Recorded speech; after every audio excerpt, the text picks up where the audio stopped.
اور اجتماع شروع ہونے سے پہلے ہی پچھلے سال جتنا مجمع بیرون ممالک سے آیا تھا اجتماع میں، اس سال اجتماع شروع ہونے سے پہلے ہی وہ آ گیا تھا۔ یہ محض اللہ کا فضل ہے، محض اللہ کا کرم ہے۔ ہماری محض ہم جانتے ہیں کیا ہے، یہ تو اللہ تعالیٰ اپنا فضل فرما رہے ہیں۔ لیکن ابھی رائبٹ کا اجتماع ختم ہوا، اسی وقت جیسے ہی ختم ہوا دعا کے بعد 1 گھنٹے کے بعد انہوں نے کراچی کے اجتماع کی تاریخیں بتا دی۔ کراچی کا اجتماع انشاءاللہ 10، 11، 12 فروری کو 2023 میں مولانا یوسف صاحب رحمۃ اللہ علیہ میوات تشریف لے گئے۔ جماعت سے مجمع میواتی جماعت ہے اجتماع لینے کے لیے، تو مولانا یوسف صاحب رحمۃ اللہ علیہ نے پوچھا اجتماع تو ہوتا ہے جماعتیں نکالنے کے لیے، یہ بتاؤ کتنے آدمی دو گے؟ اب وہ سارے آپس میں سوچنے لگے، مشورہ کرنے لگے، تو مولانا یوسف صاحب رحمۃ اللہ نے فرمایا دیکھو گھر پتی دے دو، ہر گھر سے ایک آدمی اللہ کے راستے میں نکل گیا ہے۔ سوچ میں پڑ گئے کہ اچھا ہم اس کے لیے کوشش کریں گے۔ کوشش شروع کر دی انہوں نے۔ اس کے بعد والا سال آیا، پھر اجتماع۔ میواتیوں نے کہا پھر اجتماع چاہیے، کتنے دو گے؟ اس سے پہلے والے سال میں تو انہوں نے کہا گھر پتی، ہر گھر سے ایک آدمی۔ اس دفعہ مولانا یوسف صاحب نے فرمایا اس دفعہ تو جھڑ پتی دے دو، ایک آدمی گھر میں رہے، باقی سارے اللہ کے راستے نکل جائے۔ اللہ کے لیے کوئی مشکل نہیں۔ یہ جتنی ہلچل ہے، جتنی بھاگ دوڑ ہو رہی ہے، جتنی جماعتیں نکل رہی ہیں، جتنی جماعتیں جا رہی ہیں، یہ محض اللہ کا فضل ہے۔ ہم بھی مخلوق، ہماری محنت بھی مخلوق ہے۔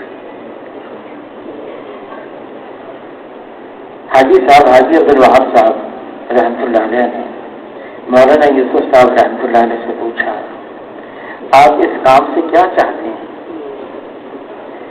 تو مولانا یوسف صاحب رحمۃ اللہ علیہ انہوں نے فرمایا ہم اس کام سے یہ چاہتے ہیں کہ اللہ پر جان دینا آ جائے۔ تو حاجی صاحب فرمانے لگے میں نے کہا میں تو بزدل آدمی ہوں، میں کیسے اللہ پر جان دوں گا؟ تو حضرت مولانا یوسف صاحب رحمۃ اللہ علیہ فرمانے لگے اس بات کو سمجھو، اللہ پر جان دینا کیا ہے؟ فرمایا کہ اپنے بھی تقاضے ہیں، گھر والوں کے بھی تقاضے ہیں، اپنی بھی ضروریات ہیں۔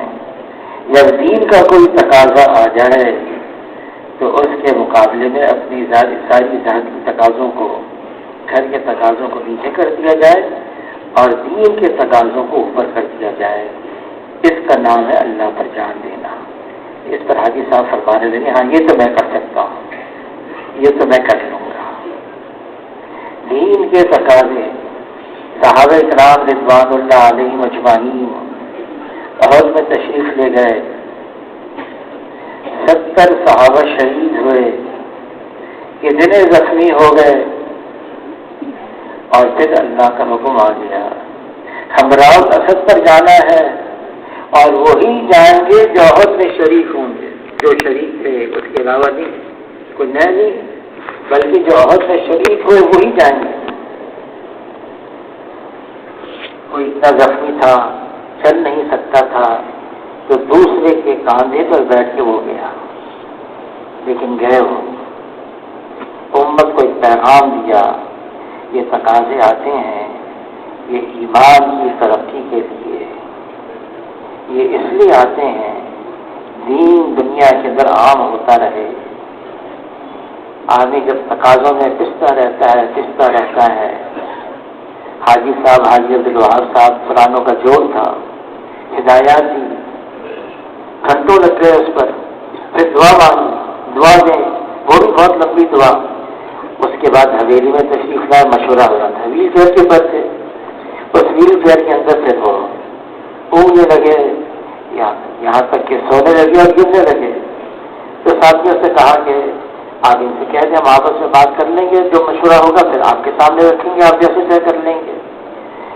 ان کو بتا دیں کہ آپ آرام کر لیں۔ کسی کی ہمت نہیں ہوئی۔ میں چپ کے حاجی صاحب کی ویل چیئر کے قریب آیا، میں نے کہا حضرت آپ بہت تھکے ہوئے ہیں، آپ آرام کر لیں، آپس میں جو بات آئے گی ہم آپ کے سامنے رکھیں گے، آپ جیسے طے فرمائیں گے۔ فرمانے کے نہیں میرے ساتھ، میں تو یہ چاہتا ہوں میں اس دین کے کام کرتے کرتے میرا یہ حال بن جائے، اللہ کو رحم آ جائے اور اللہ ہدایت کے فیصلے فرما دے۔ کام کرتے کرتے آدمی اتنی قربانیاں دے۔ مولانا یوسف صاحب رحمۃ اللہ علیہ فرمانے لگے انتظامی چیزوں سے فائدہ تو ہوگا، بہت فائدہ ہوگا۔ انتظام کر کے جائیں گے فائدہ بہت ہوگا، اور اسے اجر بھی ملے گا، اثرات بھی پڑیں گے۔ لیکن باطل کی جڑیں کھوکھلی ہو جائیں، یہ تو قربانی کی چیزوں سے ہوگا، قربانی کی چیزوں سے ہر حال میں نکلنا۔ ابھی اجتماع سے پہلے ہماری جماعت گئی استنبول، ابو ایوب انصاری رضی اللہ تعالیٰ کی قبر وہاں پر، اور بھی صحابہ کی قبریں ہیں، 48 صحابہ کی قبریں تو صرف استنبول میں ہیں۔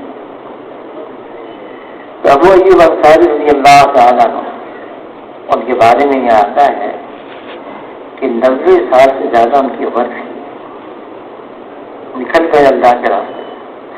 ان کے ساتھیوں نے، ان کے ہم اسروں نے، ان کے پوتوں نے، نواسوں نے کہا ساری زندگی جہاد میں گزاری ہے، اب آپ کے بدلے میں ہم جائیں گے۔ فرمایا نہیں، قرآن کی یہ آیت انفروا خفافا وثقالا، نکلو اللہ کے راستے میں، ہلکے ہو یا بوجھل ہو، جس حال میں ہو نکلو اللہ کے راستے۔ یہ آیت مجھے گھر بیٹھنے نہیں دے، میں جاؤں گا۔ گئے، اور پھر جب ترکی ملک شام میں کوئی یہ علاقہ داخل تھا، جب ایک جگہ پہنچے اور ان کی جان کنی شروع ہو گئی، روح نکلنے لگی، وصیت کی جہاں میری جان نکلے وہاں مجھے دفنانا نہیں، بلکہ جہاں تک میری لاش کو لے جا سکو وہاں تک لے کے جانا۔ کیوں؟ تاکہ اللہ کے سامنے یہ کہہ سکوں اے اللہ زندہ رہا، تیرے راستے میں پھرتا رہا، موت آ گئی میری لاش بھی تیرے راستے میں پھرتی رہی۔ جہاں انتقال ہوا وہاں نہیں دفنایا، کئی دن تک ان کی لاش کو لے کر پھرتے رہے اور استنبول میں جا کے ان کو دفنایا۔ یہ دین ہے جس کی وجہ سے یہ ساری دنیا چل رہی ہے۔ اگر اتنا بھی دین باقی ہے، اتنا ہی رہ گیا اس زمین کے اوپر کہ فقط ایک آدمی ہے ایمان والا، ایک جو اپنی زبان سے اللہ اللہ اللہ کہہ رہا ہے، اتنا ہی دین رہ گیا بس۔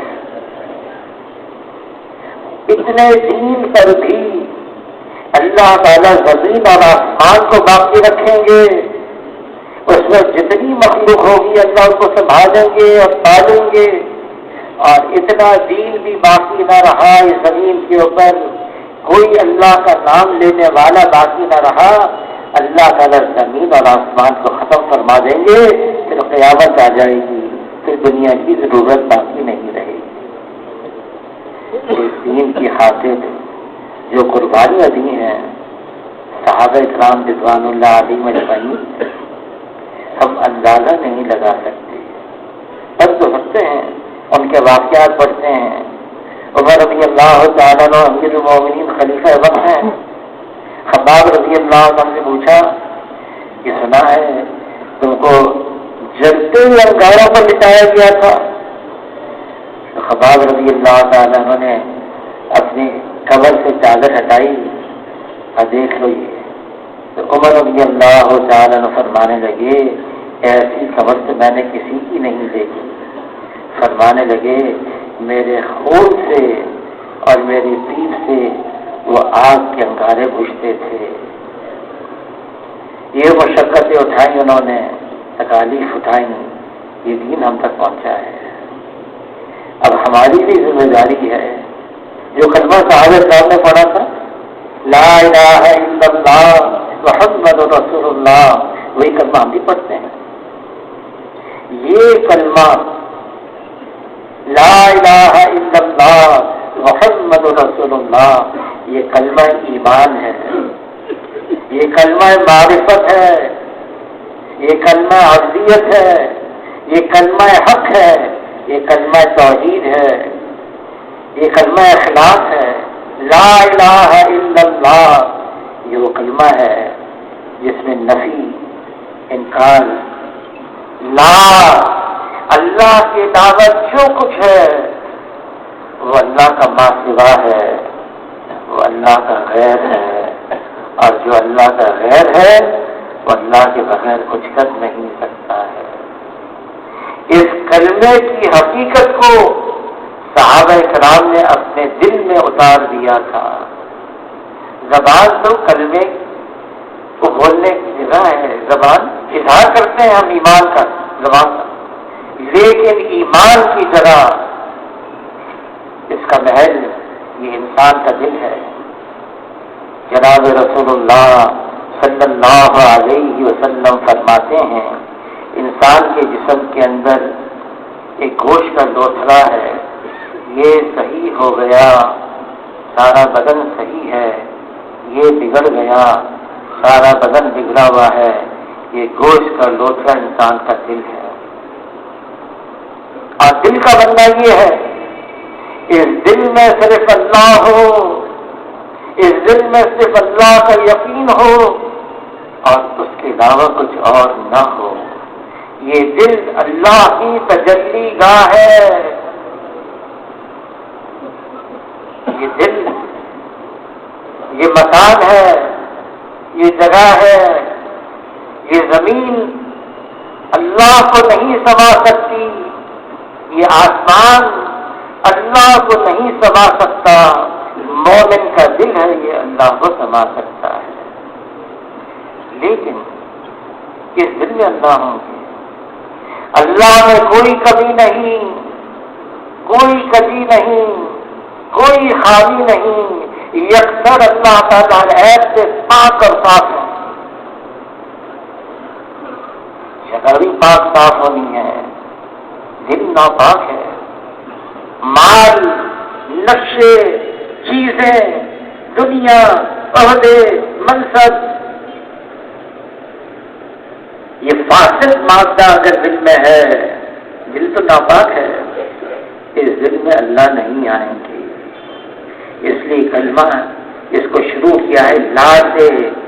اللہ کے غیر کا تاثر ہی ختم کرو.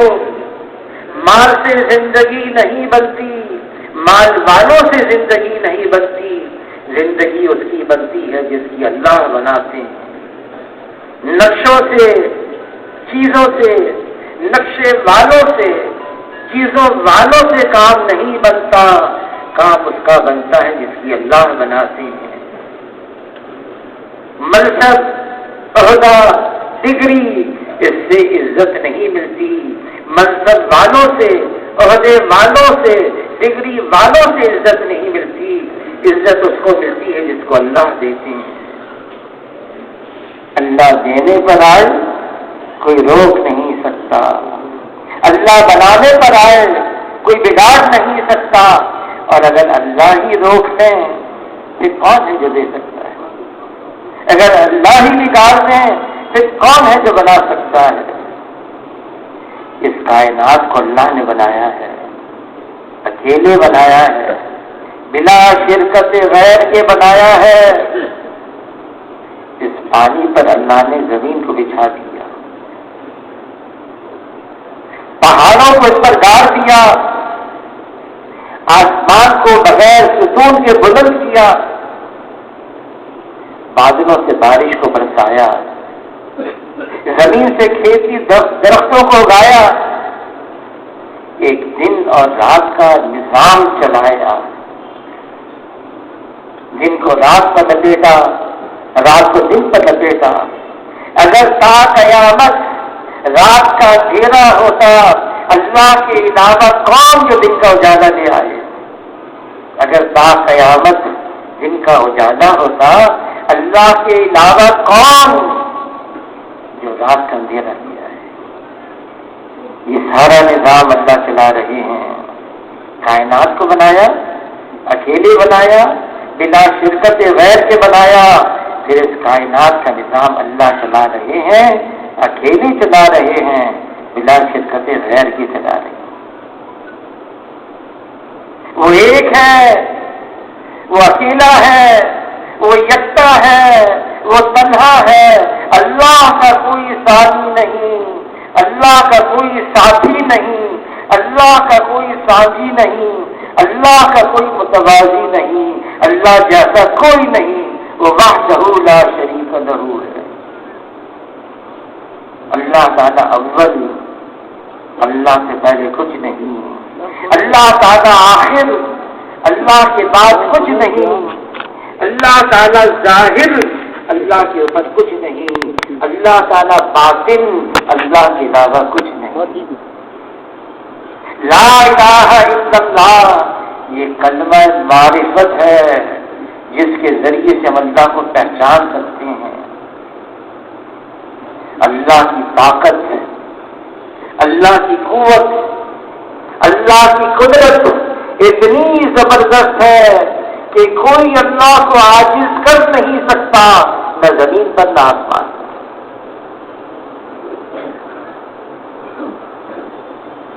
سب اللہ کے محتاج ہیں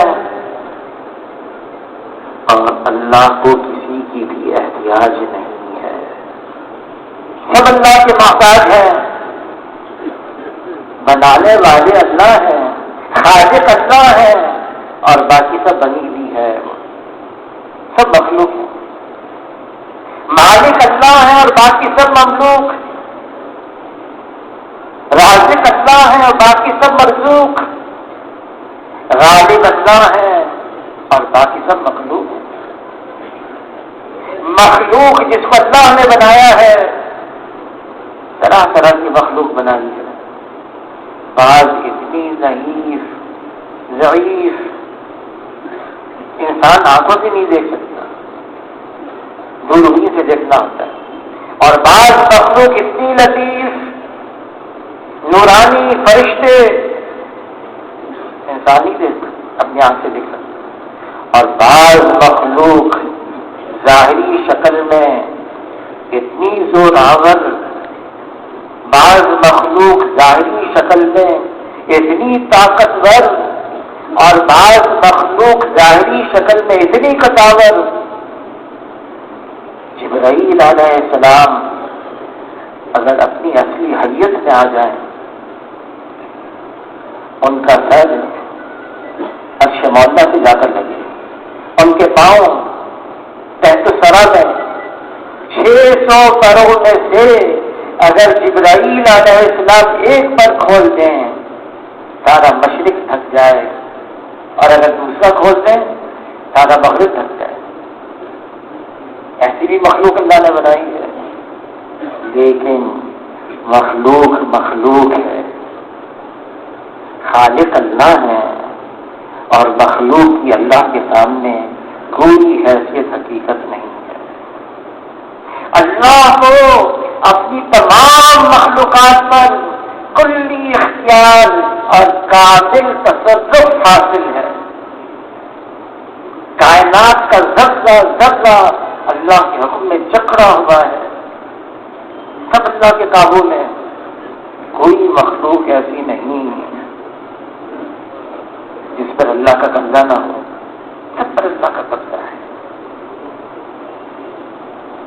ہاں، وقت آئے گا ایک ایسا، اللہ تعالیٰ ساری مخلوقات کو ختم کر دیں گے،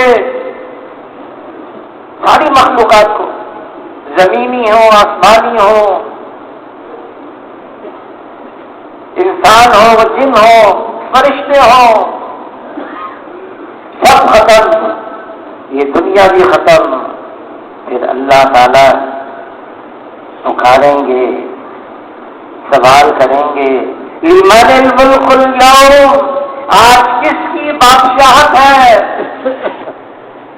کوئی جواب دینے والا بھی نہیں ہوگا، خود اللہ جواب دیں گے للہ الواحد القہار، ایک اللہ کی بادشاہت، دنیا کی تمام حکومتوں پر، دنیا کی تمام سلطنتوں پر، دنیا کی تمام بادشاہتوں پر ایک اللہ کی بادشاہت ہے، فیصلہ اللہ کا ہے، حکم اللہ کا ہے، غلبہ اللہ کا ہے، جو مخلوق چاہے گی وہ نہیں ہوگا،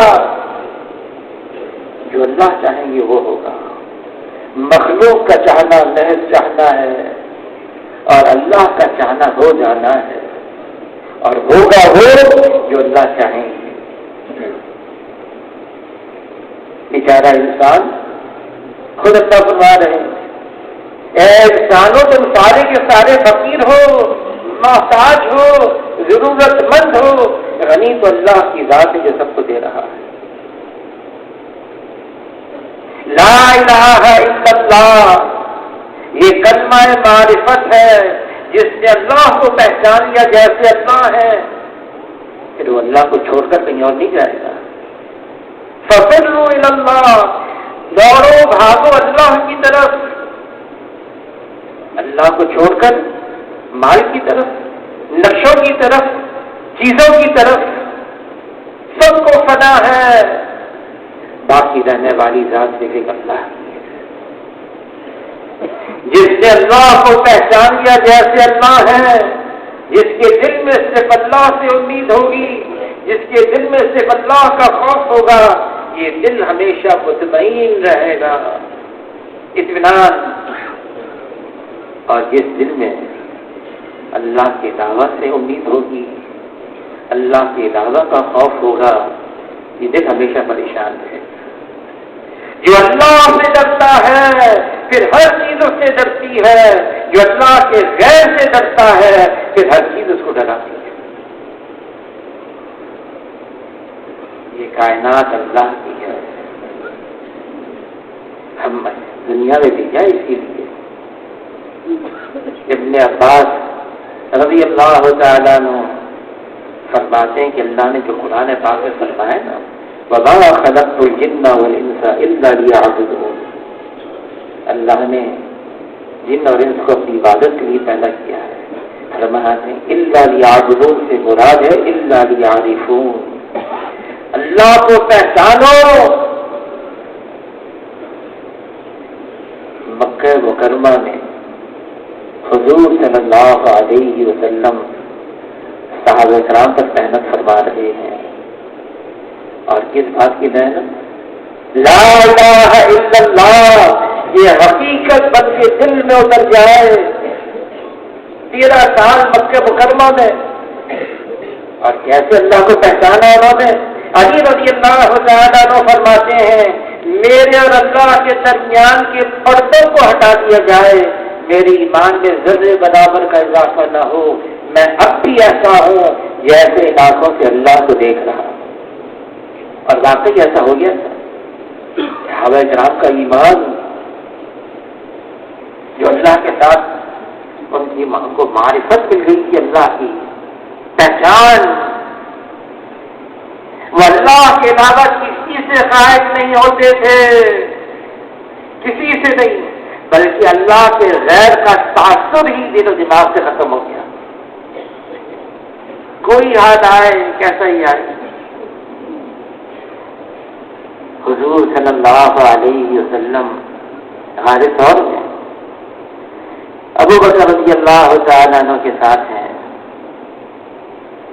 جن سے چھپ کر نکلے تھے وہ پہنچ گئے۔ مشرکین مکہ پیچھا کرتے کرتے غار کے دروازے تک ابو بکر رضی اللہ تعالیٰ عنہ، اے اللہ کے رسول یہ تو یہاں ہے، یہ صرف اپنے پاؤں کو دیکھ لیں تو ہمیں دیکھ لیں گے۔ حضور صلی اللہ علیہ وسلم نے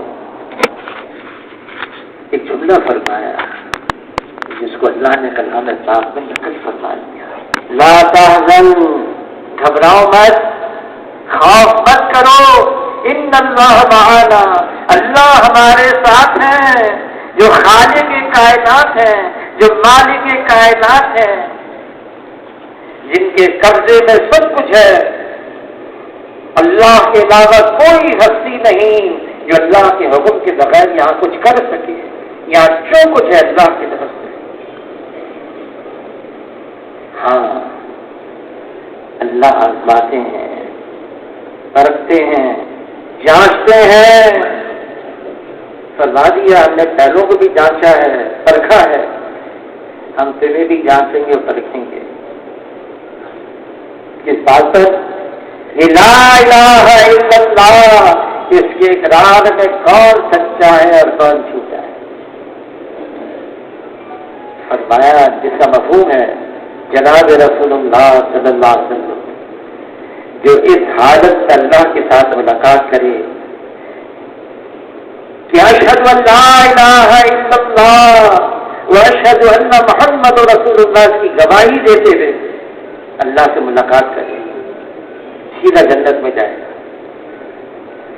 فرمایا صرف اتنا ہے کسی اور چیز کو اس کے ساتھ خلط ملط نہ کرے۔ 3 دفعہ فرمایا، عرض کیا اے اللہ کے رسول، ماں باپ آپ پر قربان ہوں، خلط ملط سے کیا مراد ہے؟ فرمائے دنیا کی محبت غالب نہ آ جائے، اس دنیا کی محبت سے ڈرایا ہے۔ فرمائے دنیا کی محبت یہ ہر خطا کی جڑ ہے، اس دنیا سے بچو، یہ ہاروت اور ماروت سے زیادہ جادو کرنے والی ہے۔ فرمائے میری امت جب دنیا کو بڑی چیز سمجھنے لگے گی، اسلام کی ہیبت اور وقت اس کے دلوں سے نکل جائے گی۔ رکاوٹ کیا ہے؟ یہ دنیا۔ فرمایا دنیا اس کا گھر ہے جس کا آخرت میں کوئی گھر نہیں، دنیا اس کا مال ہے جس کا آخرت میں کوئی مال نہیں، دنیا کے لیے وہ جمع کرے جس میں ذرا دیا کرے۔ مثال سے 3 دن پہلے جناب رسول اللہ صلی اللہ علیہ وسلم نے فرمایا جس کا مفہوم ہے مجھے اپنی امت پر فقر اور فاقے کا ڈر نہیں، مجھے اپنی امت پر تو دنیا کی فراوانی کا ڈر ہے۔ جناب رسول اللہ صلی اللہ علیہ وسلم سید ولد آدم ہیں، آدم علیہ السلام کی نسل میں اولاد میں سب سے افضل سید الاولین ہیں، سید الاخرین ہیں، امام الانبیاء ہیں۔ جناب رسول اللہ صلی اللہ علیہ وسلم لا يمكن الصلاة كما كان حقه بعد از خدا بزرگ ہوئی قصہ مختصر، لیکن حضور صلی اللہ علیہ وسلم زمین اور آسمان کے خزانوں کی چابیاں پیش کی گئیں، قبول نہیں کیا، قبول نہیں کیا۔ جبرائیل علیہ السلام تشریف لائے، عرض کیا ہے اللہ کے رسول آپ چاہیں آپ کے لیے مکے کے پہاڑ کو سونے کا بنا دیا جائے، جہاں آپ چلیں یہ سونے کا پہاڑ آپ کے ساتھ چلے۔ حضور صلی اللہ علیہ وسلم نے تو یہ سن کر دعا مانگی، اے اللہ ایک دن کھانے کو مل جائے، اتنا مل جائے قبر سیدھی ہو جائے، اس پر میں تیرا شکر ادا کروں، اور ایک دن میرا فاقے سے گزرے اس پر میں صبر کروں۔ جبرائیل علیہ السلام تشریف لائے، عرض کیا ہے اللہ کے رسول اللہ کی طرف سے آپ کو یہ پیشکش ہے، آپ چاہیں آپ کو ملک النبیہ بنا دیا جائے، نبوت کے ساتھ بادشاہت دی جائے، یا آپ چاہیں آپ کو عبد النبیہ دیا جائے، نبوت کے ساتھ بندگی۔ حضور صلی اللہ علیہ وسلم نے جبرائیل علیہ السلام کی طرف دیکھا. حضور فرماتے ہیں اس کا مفہوم ہے میرے دو مشیر آسمان پر، میرے دو مشیر زمین پر. آسمان کے مشیر جبرائیل علیہ السلام، میکائیل علیہ السلام، اور زمین پر جو میرے مشیر ہیں ایک ابو بکر رضی اللہ تعالیٰ عنہ ہیں اور ایک عمر رضی اللہ تعالیٰ عنہ، جو حضور کے ساتھ تا قیامت آرام کرتے رہیں گے ان کے ساتھ ہی. جبرائیل علیہ السلام کی طرف دیکھا. حضور صلی اللہ علیہ وسلم نے جبرائیل علیہ السلام نے ہاتھ کا اشارہ نیچے کیا. افضل نبیہ کو پسند کر لیا، ساری امت کو ترغیب دی. دنیا میں ایسے رہنا جیسے مسافر، بلکہ راہ چلتا ہوا مسافر، راہ چلتا ہوا مسافر، ایسے رہنا دنیا میں. کیا وجہ ہے؟ یہ دنیا یہ انسان کو دھوکے میں ڈال دیتی ہے. یہ اللہ نے اس دنیا کو بنایا ہے، جو خالق اور مالک ہے اس دنیا کا، وہ کلام پاک میں اس دنیا کے بارے میں فرما رہا ہے یہ کھیل تماشا ہے. جناب رسول اللہ صلی اللہ علیہ وسلم فرما رہے ہیں یہ دنیا دارالغرور ہے، دھوکے کی جگہ ہے. یہ دنیا دھوکہ دیتی ہے. دنیا کی مصروفیت، دنیا کی مشغولیت، دنیا کا انہماک ہمیں غافل کر دیتی ہے، بھلا دیتی ہے. دنیا سن نہیں ہے. فرمایا دنیا خلقت لکم، اس دنیا کو بنایا ہے تمہارے لیے. اور آگے فرمایا وَإِنَّكُمْ خُلِقْتُمْ لِلْآخِرَةِ، تمہیں اللہ نے بنایا آخرت کے لیے. اصل تو آخرت ہے جہاں پہنچنا ہے، دارالخلود، ہمیشہ کی جگہ، کبھی ختم ہونے والی جگہ نہیں ہے. آخرت موت بھی نہیں. علماء حضرات فرماتے ہیں حشر کے میدان میں موت کو مینڈی کی شکل دی جائے گی. سب بنی نوع انسان کے سامنے اعلان ہوگا یہ موت ہے، اس کو ذبح کیا جائے گا. اعلان ہوگا آج موت کو بھی موت آ گئی. دنیا کی زندگی حضور صلی اللہ علیہ وسلم نے ہوشیار کیا، خبردار کیا. خود حضور صلی اللہ علیہ وسلم ان کی دنیا کی زندگی مکان کیسا تھا حضور صلی اللہ علیہ وسلم کا. عائشہ رضی اللہ تعالیٰ عنہ فرماتی ہیں جس مبارک مکان کے اندر میں نے 8 سال حضور صلی اللہ علیہ وسلم کے ساتھ زندگی گزاری ہے، وہ مبارک حجرہ، وہ تو جنت کا باغ، جنت کا ٹکڑا. 8 سال کتنا بڑا تھا. عائشہ رضی اللہ تعالیٰ عنہ فرماتی ہیں اگر ہم کھڑے ہو جاتے قریب تھا چھت ہمارے سروں کو لگ جاتی. اور عائشہ رضی اللہ تعالیٰ عنہ فرماتی ہیں رات کو حضور صلی اللہ علیہ وسلم نماز کی نیت باندھ لیتے، سجدے کا وقت آتا، حضور صلی اللہ علیہ وسلم اپنا دست مبارک میرے پاؤں پر رکھتے. میں سمجھ جاتی سجدے کا وقت آیا ہے، پاؤں کو سکیڑتی، حضور صلی اللہ علیہ وسلم کے لیے سجدہ کرنے کے لیے جگہ بناتی. کتنے سال؟ 8 سال حضور صلی اللہ علیہ وسلم کے ساتھ اس مبارک جنت کے باغ، جنت کے ٹکڑے کے اندر گزارے. پھر فرماتی ہیں حضور صلی اللہ علیہ وسلم دنیا سے پردہ فرما گئے. اسی حجرے میں ان کی قبر مبارک بنی اور عائشہ رضی اللہ تعالیٰ عنہ فرماتی نے اسی حجرے میں رہنے لگی. پھر فرماتی 2 سال اور گزرے، میرے والد کا ابو بکر رضی اللہ عنہ کا انتقال ہو گیا اور اسی حجرے میں اس کی قبر بنی، اور عائشہ رضی اللہ تعالیٰ عنہا فرماتی میں اسی حجرے میں رہنے لگی، اسی حجرے میں دو قبریں، اور عائشہ رضی اللہ تعالیٰ عنہا فرماتی 8 سال 10 سال اور مزید فرماتی عمر رضی اللہ تعالیٰ کو خنجر مارا گیا، شہادت کا وقت قریب، پیغام بھیجا اپنے صاحبزادے کے ذریعے سے، اپنا عائشہ سے پوچھ لو، میں چاہتا ہوں میری قبر بھی وہیں بن جائے۔ عائشہ رضی اللہ تعالیٰ عنہ نے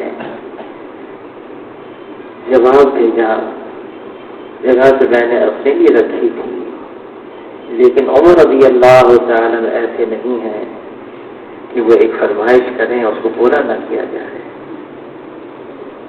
یہ پیغام پہنچا دیا۔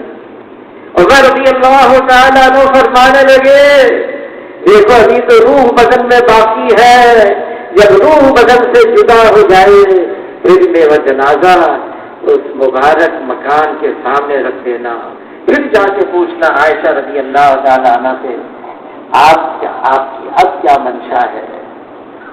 ایسے ہی کیا جنازہ رکھ دیا کیا باہر؟ عائشہ رضی اللہ عنہ فرمانے لگی میں نے تو سارا سامان بند کر دیا اپنا، جانے کے لیے تیار۔ عمر رضی اللہ تعالیٰ عنہ ایسے نہیں، ان کی زندگی میں ہاں کیا جائے اور ان کے مرنے کے بعد اس ہاں کو بدل دیا جائے، ایسا میں تیار ہوں، اور چلی گئی۔ اور اس مبارک حجرے میں پھر عمر رضی اللہ عنہ کی بھی قبر بنی، عائشہ رضی اللہ عنہ چلی گئی وہاں سے۔ کسی نے کہا عائشہ رضی اللہ تعالیٰ عنہ، ظاہر ہے جگہ تو باقی نہیں بچی، 3 قبریں، چھوٹا سا مکان۔ عائشہ رضی اللہ عنہ فرمائی اس وجہ سے میں نہیں کی، میں تو اس وجہ سے گئی پہلے شوہر کی قبر پھر والد کی قبر، جب نامحرم کی قبر بن گئی میں حیا کی وجہ سے چلی گئی۔ اور عائشہ رضی اللہ تعالیٰ فرماتی ہیں میں آتی تھی اور مبارک قبور کی زیارت کے لیے ایسی چادر لپیٹ کر آتی کو مجھے پہچان نہیں سکتا۔ اچھا حضور صلی اللہ علیہ وسلم کا کھانا کیسا تھا؟ عائشہ رضی اللہ تعالیٰ عنہ فرماتی ہیں ہم ایک چاند دیکھتے پھر ایک چاند دیکھتے پھر ایک چاند دیکھتے، 2 مہینے لگاتار گھر میں کھانا پکانے کے لیے آگ جلانے کی نوبت نہیں آتی تھی کیونکہ کچھ ہوتا نہیں تھا پکانے۔ 2 مہینے سے کیسے گزر تھا؟ فرماتی اسودان، کھجور اور پانی۔ اور عائشہ رضی اللہ تعالیٰ عنہ فرماتی یہ بھی کبھی بھی حضور صلی اللہ علیہ وسلم نے پیٹ بھر کے نوش نہیں فرمایا۔ اور عائشہ رضی اللہ تعالیٰ عنہ فرماتی ہے اگر حضور صلی اللہ علیہ وسلم صبح کو کچھ کھا لیتے پھر گھر میں شام کے لیے کھانے کو کچھ نہیں ہوتا تھا، اور شام کو اگر کچھ کھا لیتے تو صبح کھانے کے لیے کچھ نہیں ہوتا۔ کب تک؟ عائشہ رضی اللہ تعالیٰ عنہ فرماتی ہیں حضور صلی اللہ علیہ وسلم کا وصال ہو گیا، دنیا سے پردہ فرما گئے، رات کا اندھیرا چھا گیا، دل میں تقاضا ہوا میں حضور صلی اللہ علیہ وسلم کا چہرے انور دیکھوں، لیکن گھر کے چراغ کو جلانے کے لیے تیل نہیں تھا۔ میں پڑوسن کے یہاں گئی، ادھار تیل لے کر آئی، اس ادھار تیل سے میں نے گھر کے چراغ کو جلایا، روشنی ہوئی، پھر حضور صلی اللہ علیہ وسلم کے چہرے مبارک دیکھا۔ اچھا اس رات ہمارے گھر میں گھر کے چراغ کو جلانے کے لیے تیل بھی نہیں تھا، تو عائشہ رضی اللہ عنہ فرمانے لگی اگر تیل ہوتا میں بھوک کی وجہ سے اس کو پی نہ چاہتی۔ علماء حضرات فرماتے اس بات سے یہ ظاہر ہوتا ہے حضور صلی اللہ علیہ وسلم اس دنیا سے پردہ فرما رہے ہیں، لیکن گھر میں فاقہ ہے، کھانے کو کچھ بھی نہیں ہے، اور یہ سب اختیاری تھا۔ مانگا تھا اللہ سے، اے اللہ زندہ رکھ مسکینوں کے ساتھ، موت ہو مسکینوں کے ساتھ، میں شر میں حشر ہو تو مسکینوں کے ساتھ۔ اللہ سے مانگا تھا۔ کیا ہے کہ یہ دنیا، یہ ساری بیماریوں کی، خرابیوں کی، گناہوں کی جڑ ہے۔ حضور صلی اللہ علیہ وسلم فرماتے، اس کا مفہوم ہے، ایک ایسا وقت آنے والا ہے میری امت پر جیسے بھوکے کھانے پر ٹوٹ پڑتے ہیں، غیر میری امت پہ ٹوٹ پڑیں گے۔ عرض کیا ہے اللہ کے رسول، کیا مسلمان اس وقت تعداد میں تھوڑے رہ جائیں گے؟ فرمایا نہیں، تعداد میں ہوں گے بہت زیادہ، لیکن ان کی حیثیت سمندر کے جھاگ کی طرح ہو جائے گی۔ جھاگ سمندر کا، موج آتی ہے ساحل پر، جھاگ بن جاتی ہے، پھر دوسری موج آتی ہے، اسی سمندر کے جھاگ کو اس طرف لے جاتی ہے، پھر تیسری موج آتی ہے، اسی جھاگ کو وہاں سے پھر یہاں لے جاتی ہے۔ وہ سمندر کی جھاگ سمندر کی موجوں کے رحم و کرم پر ہوتی ہے۔ کیا وجہ ہے؟ فرمائے جس کا مفہوم ہے، وہن کی بیماری پیدا ہو جائے گی۔ عرض کیا وہن کی کیا بیماری ہے؟ فرما حب الدنیا و کراہیت الموت، دنیا کی محبت اور موت سے کراہیت۔ جب یہ مرض امت کے اندر عام ہو جائے گا، امت سے غیروں کا مقابلہ کر نہیں سکتی۔ دنیا کی محبت، دنیا کو سب کچھ سمجھ لیا۔ حضور صلی اللہ علیہ وسلم عائشہ رضی اللہ تعالیٰ سے فرما رہے، اے عائشہ، حشر کے میدان میں اگر مجھ سے ملنا چاہتی ہو، 3 کام کر لینا۔ کپڑا اس وقت تک بیکار نہ کرنا جب تک اس پہ تہبند نہ لگ جائے۔ مالداروں کے پاس بیٹھنے سے اعتراض کرنا، دنیا میں ایسے رہنا جیسے مسافر۔ یہ 3 کام کر لینا۔ کہا تہجد، یقیناً تلاوت، نماز عبادت، لیکن فرمانے اے عائشہ یہ 3 کام کر لینا اگر تم مجھے حشر کے میدان میں مجھ سے ملنا چاہے۔ کپڑوں پہ تہبند۔ عمر رضی اللہ تعالیٰ عنہ امیر المومنین ہیں، بیت المقدس فتح کرنے کے لیے جا رہے ہیں۔ ایک غلام کو دیا، ایک سواری لی، غلام سے طے کیا باری باری سواری پر سوار ہوں۔ کئی ہفتوں کا سفر مدینہ سے اور ملک شام۔ کبھی عمر کی باری آتی امیر المومنین، کبھی ان کے غلام کی باری آتی سواری پر سوار ہونے۔ قریب پہنچے، ابو عبیدہ بن جراح رضی اللہ تعالیٰ کو استقبال کے لیے آئے ہوئے ہیں۔ امیر المومنین، آپ مسلمانوں کے سربراہ کی حیثیت سے آئے ہیں، بیت المقدس فتح کرنے کے لیے نصارہ کے پاس آئے ہیں۔ میں نیا لباس لے کر آیا ہوں، میں ایک اعلیٰ نسل کا گھوڑا بھی لے کر آیا ہوں۔ کوئی ترغیب دی، یہ استعمال کرنا کوئی گناہ کی بات نہیں۔ عمر رضی اللہ تعالیٰ نے قبول کر لیا، پرانا لباس چھوڑ کر نیا لباس، اونٹ سے اترے اور گھوڑے پر سوار ہو گئے۔ چند قدم چلے، سواری رکوائی، اپنے آپ سے کہنے لگے، اے عمر تو بدل گیا۔ لباس سواری بدلنے سے آدمی کی کیفیت بدل گئی۔ اے عمر تو بدل گیا۔ واپس آئے ابو عبیدہ بن جراح رضی اللہ عنہ کے پاس، کس دھوکے میں پڑے ہوئے ہو ہماری عزت، ہماری شرافت نہ لباس ہے نہ سواریاں ہیں، اللہ نے ہمیں عزت دی ہے اسلام کی وجہ سے۔ اگر اسلام کو چھوڑ کر کہیں اور عزت حاصل کرنا چاہیں گے اللہ ہمیں ذلیل کر دیں گے۔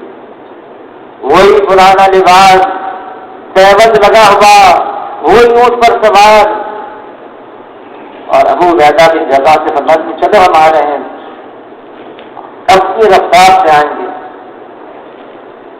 ایک رات پہلے بارش ہو گئی تھی، کیچڑ، اور بارش کی عمر کی پیدل چلنے کی، ایک ہاتھ سے اونٹ کی نکیل سنبھالی، ایک ہاتھ سے اپنے جو جوتے تھے بڑے ان کو کان اتار کے سنبھالا، اور پیبند اور تجی ہوئی جو چادر تھی نیچے لنگی اس کو اور اونچا کر لیا، پاؤں کیچڑ میں دھرے تھے۔ راہب نصارہ کے کتاب کھولے ہوئے انتظار میں ہے، آ گئے، جو سواری پر سوار ہے اس کو بھی دیکھ رہے ہیں، جو پیدل ہے اس کو بھی دیکھ رہے ہیں، اور پیدل والے سے کہہ رہے ہیں بالکل وہی حلیہ ہے جو کتابوں میں، صرف اس میں 17 پیبند لکھے ہوئے ہیں، ہماری کتاب میں ہمیں تو صرف 16 گنتی میں آ رہے ہیں۔ عمر رضی اللہ تعالیٰ کا بغل اٹھایا اور اس کے نیچے پیبند تھا، کہا یہ گنتی پوری ہو گئی، ہمارا وقت پورا ہو گیا، اب تمہارا زمانہ شروع ہوا ہے، بغیر لڑائی لڑے اور شہر کی چابی حوالے کر دی۔ امت کو ملا ہے حضور کی اتباع کی وجہ سے، مال کی وجہ سے نہیں، نقشوں کی وجہ سے نہیں، چیزوں کی وجہ سے نہیں، یہ تو میں نے غیروں کو دیا ہے، بہت دیا ہے، اور یہ بھی کہ فرما دیا جو مالداروں کی طرف للچاہی نگاہوں سے دیکھے گا وہ اللہ کی نگاہ میں، آسمانوں کی نگاہ میں ذلیل ہو جائے گا، صرف للچاہی نگاہوں سے۔ اس کی کیا قیمت ہے؟ اگر مچھر کے پر کے برابر بھی یہ دنیا اللہ کی نگاہ میں قیمتی ہوتی، اللہ تعالیٰ کافروں کو ایک گھونٹ پانی کا نہ دے۔ بے قیمت ہے یہ دنیا، کوئی حیثیت نہیں، اس کو ختم ہونا ہے۔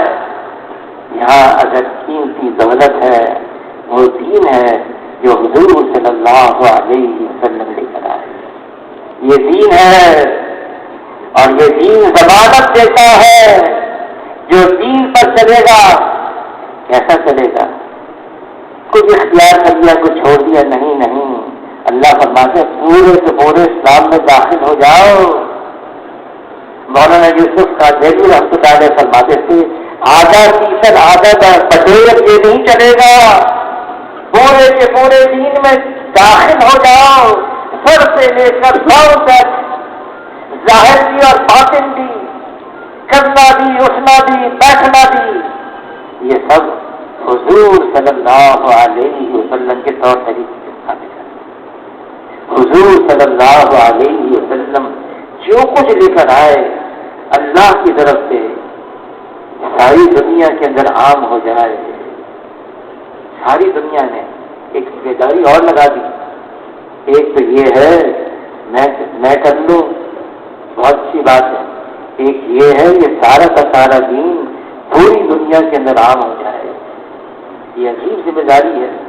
پہلے تو انبیاء علیہ السلام تشریف لاتے، محنت کوشش کرتے اللہ کے احکامات عام ہو جائیں، حضور صلی اللہ علیہ وسلم کو اللہ تعالیٰ نے آخری نبی بنا کر بھیجا، نبوت کا دروازہ بند فرما دیا، ساری امت کے ذمے کام لگا دیا، خود دین پر چلنا ہے، اس دین کو دنیا میں عام کرنا ہے، اس بات کی محنت کرنی ہے، اس زمین کے اوپر اللہ کی فرما برداری عام ہوتی چلی جائے اور اس زمین سے اللہ کی نافرمانی مٹتی چلی جائے، یہ کام ہمارے ذمہ لگا دیا۔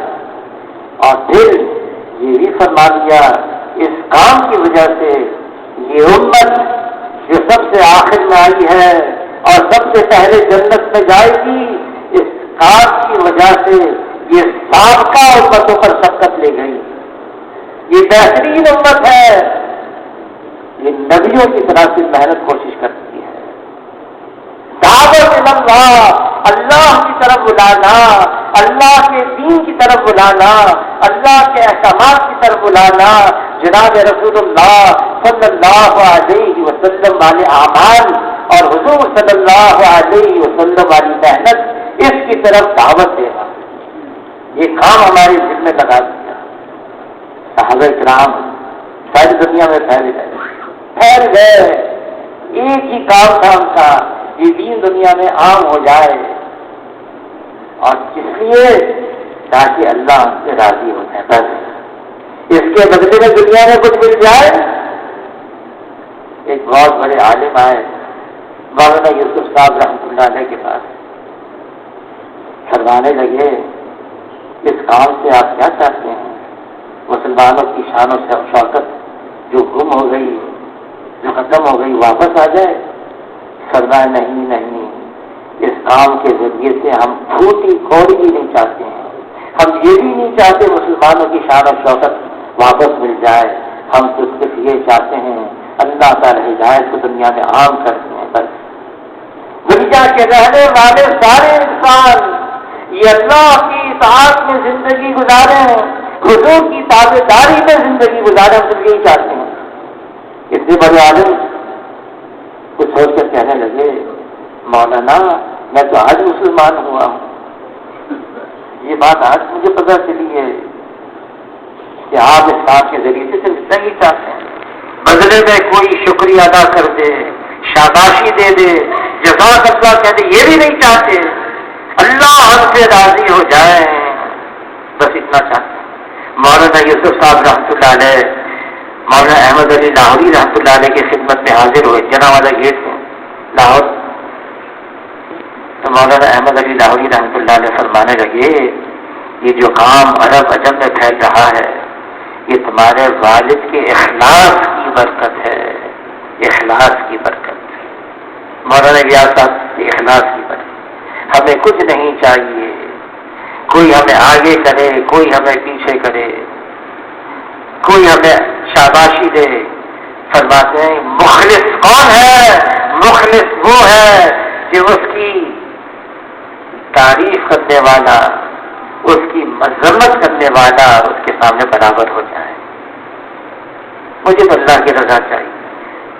صحابہ کرام نکل گئے جان دینے کے لیے، جہاں گئے وہاں کی قبریں بنی ہیں، پورے ترکی کے اندر بتا رہے تھے 700 صحابہ کی قبریں ہیں، اور یہاں کراچی کے قریب مولانا زرخاسی صاحب رحمۃ اللہ علیہ فرمانے لگے بالتحقیق کراچی کے قریب کھٹا ہے 100 صحابہ کی قبریں یہاں پر موجود ہیں۔ کس زمانے میں نکلے اور کیوں نکلے؟ اللہ کا دین دنیا میں عام ہو جائے۔ مولانا احسان صاحب چین گئے، گانجو کینٹون، صحابی کی قبر کا واپس آ کے میں نے تحقیق کی کون سے صحابی ہیں، یہ پتا چلا یہ حضور صلی اللہ علیہ وسلم کے زمانے میں ہی سمندر کے راستے سے نکل گئے، چین پہنچ گئے، محنت کی، کوشش کی، اور 84 میں گئے کہ ہم اس مسجد میں بھی گئے جہاں ان کی طرف انہوں نے بنایا، سبھی ترکوں نے اس کے پیسے سے بنایا، کہ 84 میں بھی اس مسجد کے اطراف میں 5000 مسلمان گھرانے آباد تھے۔ مولانا احسان صاحب فرمان کی میں نے تحقیق کی، پتا چلا حضور کے زمانے میں نکل گئے اور محنت کی، پھر کچھ عرصے کے بعد کا اب حضور کے پاس واپس آئیں گے، راستے میں پتا چلا حضور صلی اللہ علیہ وسلم کا وصال ہو گیا، دنیا سے پردہ فرما گئے، تو یہ صحابی فرمانے اب جا کے کیا کرتا ہے، اب تو واپس لوٹ کر وہی محنت کرنی، وہی ان کی قبر بن گئی گانجو میں۔ 84 میں گئے، 85 میں ہماری جماعت کی، ہم بھی اس قبر کی زیارت کے لیے گئے تھے، نکل گئے۔ ہمارے لیے کتنی آسانی ہے۔ شیخ الحدیث مولانا زکریا صاحب رحمۃ اللہ نے لکھا ہے اگر امت کا یہ حصہ صحابہ کرام کا 10واں کر لے، 10واں، اللہ ہمارے ساتھ پھر وہ معاملہ کرے جو اللہ نے صحابہ کے ساتھ کیا۔ نکل گئے جان دینے کے لیے، ہم 4 مہینے کے لیے، ہم 40 دن کے لیے، ہم کم و بیش اوقات کے لیے نکل جائیں اللہ کے راستے میں، واپس لوٹ کر آئیں اور اپنے اپنے محلے میں، علاقوں میں آ کے محنت شروع کر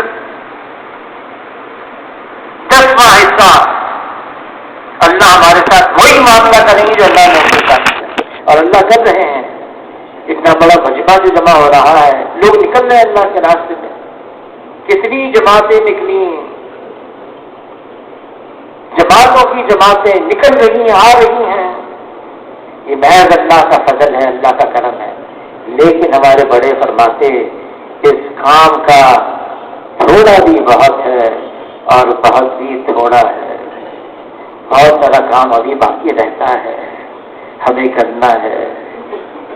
تو اس لیے فرمائیں 4 مہینے کے لیے کون کون ساتھی ہمت فرماتے ہیں، نام لکھائیں گے اپنے، جنہوں نے 4 مہینے لگا دیے ملکوں کے لیے فرمائیں، 7 ماہ، 1 سال، اندرون 1 سال کے لیے فرمائیں گے